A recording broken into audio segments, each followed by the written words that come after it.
दोस्तों नमस्ते। मैं आज आपके सामने कुछ ऐसे सत्य बताना चाहता हूं जिसे देखकर आप भी दंग रह जाओगे इसलिए कि लोग दुश्मनी निकालने के लिए किसके साथ दोस्ती कर सकते हैं यह आप ही समझ सकते हो। मतलब मेरी अगर किसी एक के साथ दुश्मनी हो गई है, उसके साथ निकालनी है, तो मैं अपने सबसे बड़े दुश्मन के घर में जाकर तो नहीं बैठूंगा। मतलब किसी की नेवले के साथ दुश्मनी हो गई है किसी मेंढक की, और वो नेवले को सबक सिखाने के लिए मेंढक अगर सांप के बिल में जाकर बैठे तो क्या होगा। यही हो रहा है राजनीति में, यही हो रहा है। मैं आपको पहले एक वाक्य दिखाना चाहता हूं, ये जरा देख लीजिएगा, फिर हम उसके ऊपर आराम से बात करते। देख लीजिए। Rahul Gandhi ji, probably he saw his father Rajiv Gandhi in him, but Rajshekhar Reddy was probably the first person, first leader, first Congress man that said that Rahul ji should be the Prime Minister of this country. And I am so glad that today Mr. Rahul Gandhi is evolved as a great leader. He's proved himself for just to spread love and brotherhood. He's walked so many thousands of kilometers. He's proved himself to be a good man, a gentleman, and will be a great leader given the chance. And we've all seen that Congress party missed very closely this time, but 2029 is going to be the year that we will all see Mr. Rahul Gandhi as the Prime Minister and see that my father's wish come true. देखा, ये जो कोई बोल रही है ना विदुषी, ये कौन है? ये है शर्मिला जी। और ये शर्मिला कौन है? ये शर्मिला राजशेखर रेड्डी, YSR रेड्डी की ये बेटी। अब YSR राजशेखर रेड्डी की बेटी ये खुद अपने मुंह से कह रही है कि राहुल गांधी को देश का प्रधानमंत्री बनाने की सबसे पहली बात YSR ने की थी, और उनका ही ये सपना था, उनको ही ऐसे लगता था कि राजीव गांधी की छवि राहुल गांधी में दिखती है। अब इसमें कोई दो राय नहीं है कि राजीव गांधी की छवि राहुल गांधी में दिखती है, बेटे ही है उनके, छवि तो दिखेगी ही दिखेगी। लेकिन YSR खुद राहुल गांधी को प्रधानमंत्री बनाना चाहते थे, बनता देखना चाहते थे।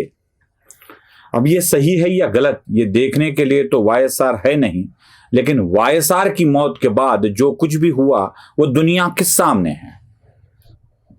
YSR के मृत्यु के बाद उनके बेटे को, जगन मोहन को, उनके पार्टी का प्रमुख बनाने की बात भी नहीं हुई, आंध्र प्रदेश का प्रमुख बनाने की बात भी नहीं हुई, यहां तक कि प्रदेश के मुख्यमंत्री के रूप से भी उनको हटा दिया गया, उनकी बात नहीं चली।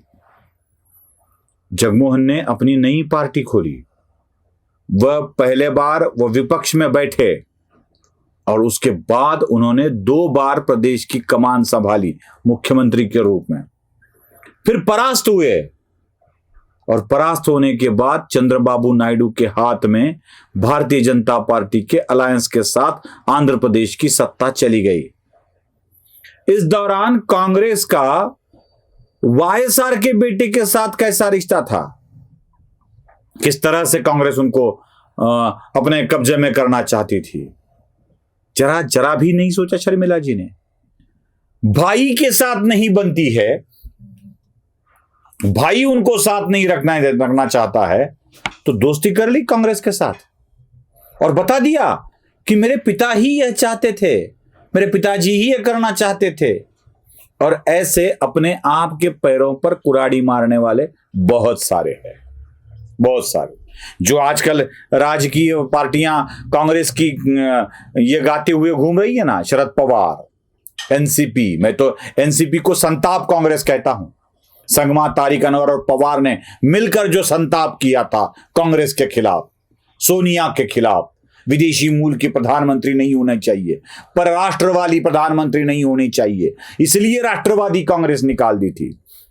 वो शरद पवार आज जो सोनिया को, सोनिया की कांग्रेस को उजड़ी हवेली बताते थे, वीरान हवेली बताते थे, बंजर जमीन कहते थे, वही शरद पवार आज राहुल गांधी के गुण गाते नहीं थक रहे हैं। इसी शरद पवार को खत्म करने के लिए पार्टी को खत्म करने के लिए, राजनीतिक करियर को खत्म करने के लिए न जाने कौन कौन से पैतरे नहीं आजमाए गए थे। उद्धव ठाकरे तो कांग्रेस के ऊपर खानदानी गालियां देते हैं, खानदानी। उनके पिताजी ने यह कहा था, अगर मेरे पार्टी की कांग्रेस हो रही है तो मैं ये अपनी दुकान बंद कर दूंगा। जरा सुन लीजिए उन्हीं के मुख से। ये मैं मेरी शिवसेना की कांग्रेस नहीं होना दूंगा, नहीं, कभी नहीं। और मुझे जब ये मालूम होगा कि हो रही है तो I will close my shop. अलग हो जाएंगे, हाँ? अलग हो जाएंगे उनसे। अलग नहीं चाहिए। सुना, वही उद्धव ठाकरे कांग्रेस नेताओं के साथ बैठकर अपनी पार्टी को कांग्रेस के साथ ले जा रहे हैं। क्या क्या हो गया है इनको?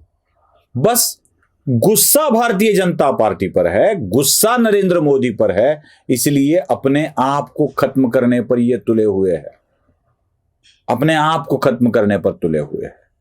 जैसे पतंग झटपटाते हुए दिया की ओर जाता है ना, उड़ते उड़ते दिए के इर्द गिर्द घूमते घूमते वो दिए को ही अपनाना चाहता है, और एक बार ऐसा आता है कि दिए की लौ के कारण पतंग जल जाता है, कभी कभी दिया भी बुझ जाता है। वो कविता भी थी ना, दोनों ओर प्रेम पलता है, सखी पतंग भी जलता है, दिया भी जलता है। वैसे ये दिया और पतंग और दिया वाला खेल चल रहा है।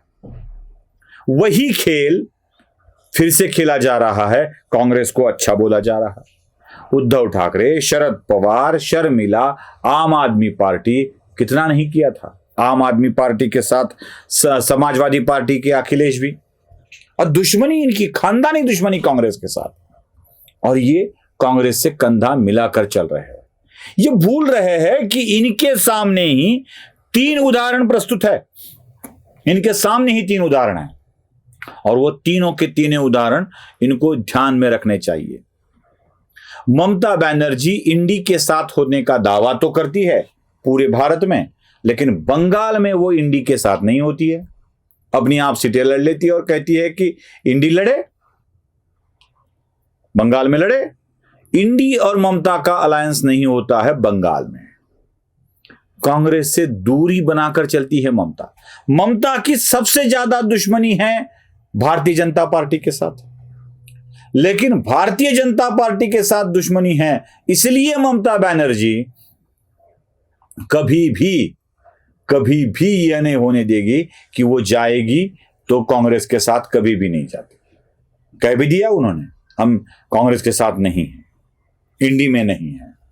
दूसरा उदाहरण मैं बताऊंगा नवीन पटनायक को। नवीन पटनायक की सरकार को हिला दिया भारतीय जनता पार्टी ने, अपनी सत्ता ला ली ओडिशा में, लेकिन फिर भी नवीन पटनायक कांग्रेस का साथ नहीं दे रहे हैं। तीसरा उदाहरण है चंद्राबाबू का। चंद्राबाबू ने कभी भी कांग्रेस का साथ नहीं दिया, और याद रखिए यह बरकरार रहे अपने राज्य में। फिर से आए चंद्राबाबू नायडू। नवीन पटनायक भी शायद बाजी पलटकर फिर से आ सकते हैं। मैं ये नहीं कहूंगा कि भारतीय जनता पार्टी की सत्ता दरी की दरी रह जाएगी। कांग्रेस के बिना ममता फिर आ रही है, लेकिन अखिलेश के साथ क्या हुआ है? बहुत बुरी अवस्था है अखिलेश की, यहां तक कि वो सत्ता प्राप्त नहीं कर पा रहे हैं। उद्धव और शरद पवार के साथ क्या हुआ? जहां इंडी अलायंस या महाविकास आघाड़ी की बड़े यश की बात करते हो, प्रचंड यश की बात करते हो, लेकिन फिर भी यह याद रखना चाहिए कि महाविकास आघाड़ी में सबसे ज्यादा फायदा कांग्रेस का हुआ है। 1 से 13 तक पहुंच गई है, और ये बैठे हैं 7-6 सीट लेकर। याद रखिए, भला कांग्रेस का होगा, आपका बुरा ही होगा। लेकिन इन लोगों को ये कौन समझाए, इन पतंगों को ये कौन समझाए, भाई दिए से प्यार करते हो, दिए के इर्द गिर्द घूम रहे हो, झपट पड़ोगे, मर जाओगे। ये इनको कौन समझाएगा? जब समझेंगे तब इनके पक्ष की ही, इनकी पार्टी की ही अवस्था बहुत बुरी हो चुकी होगी। नमस्ते।